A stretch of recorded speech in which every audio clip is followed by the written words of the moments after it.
Hello AOS fans, it's me Pete and I'm here with another deck review for you. It's a little bit of a cheat this time because this is a very similar deck to the one I played last week. In fact, it's identical.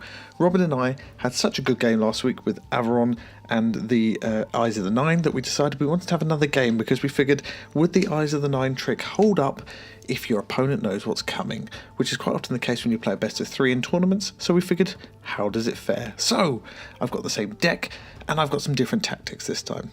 If you need to see the deck again, there is a previous video which I will try and link below in the description, as well as a link to the actual deck listing itself. I'm going to run through it very quickly now with you and just try and explain where things might change for me this time. So my main target is to kill Vortimus as quickly as I can because he's going to have that horror bouncing around, and if he's got the horror with all of the upgrades he's going to get loads of glory, and if I sit back I'm not going to get any glory.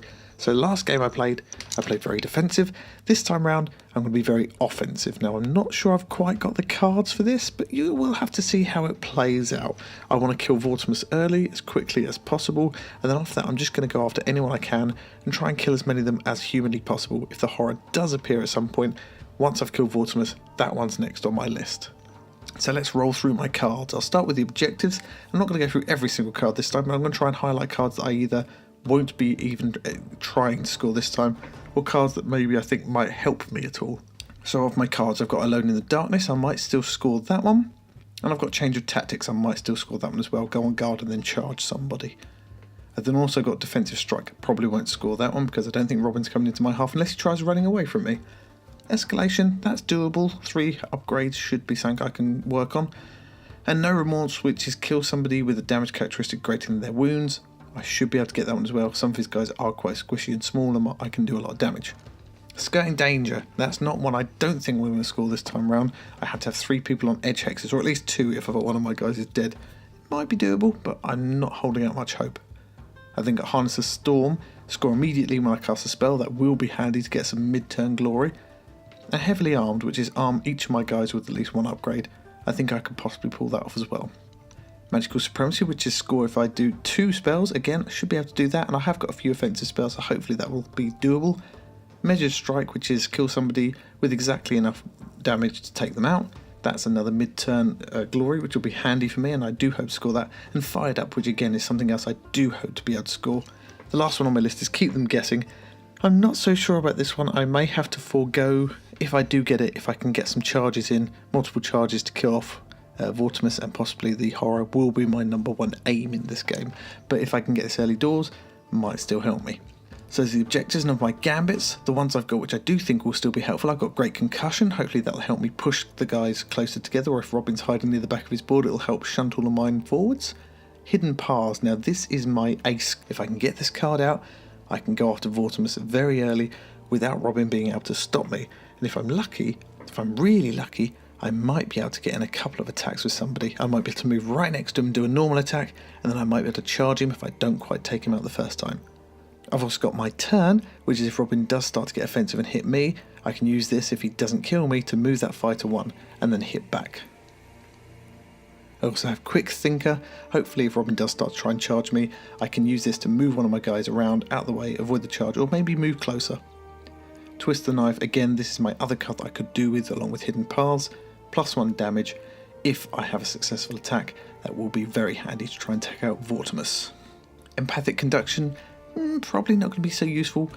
Cast a spell, take a wound off one of my fighters if I manage to cast it. It's a swirly and I don't know if my guys are going to be next to each other, but it might come in handy.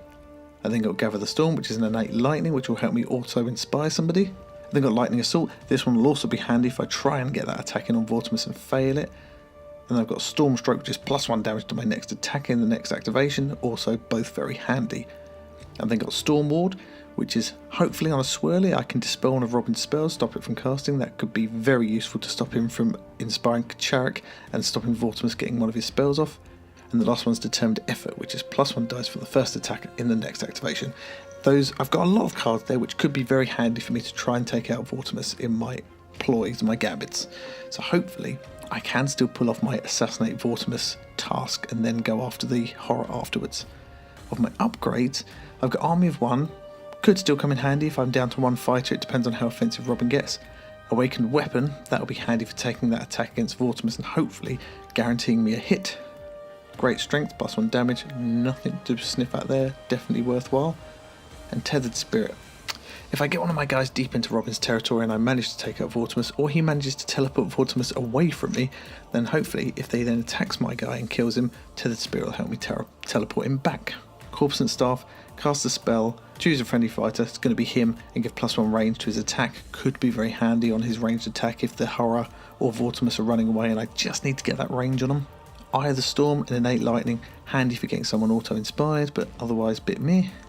Hurricane Step, after the fight makes an attack I can push on 1 hex. Could be handy, not really sure if it's going to be that handy, but you never know. Lightning Whip, +1 extra damage if I make an attack that succeeds in its reaction, so it's a bit weird, but should come off with Rastus or Amis if I can get one of them up. They do a lot of damage. That's another one that almost guarantees me a kill on Vortimus or Kacharik if I need to be.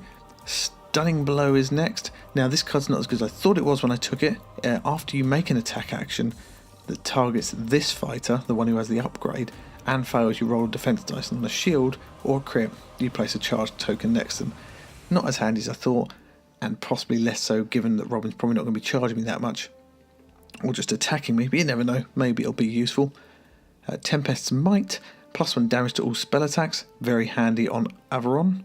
And Glory Seeker, +1 damage to all fighter attack actions against a wound fighter with a wound characteristic of 4. That'll help me again power up Averon to try and have him take out Vortimus. He has a decent range. If I can get the Corpusant Staff on him, it will possibly increase his range further, and Glory Seeker will increase his damage after that.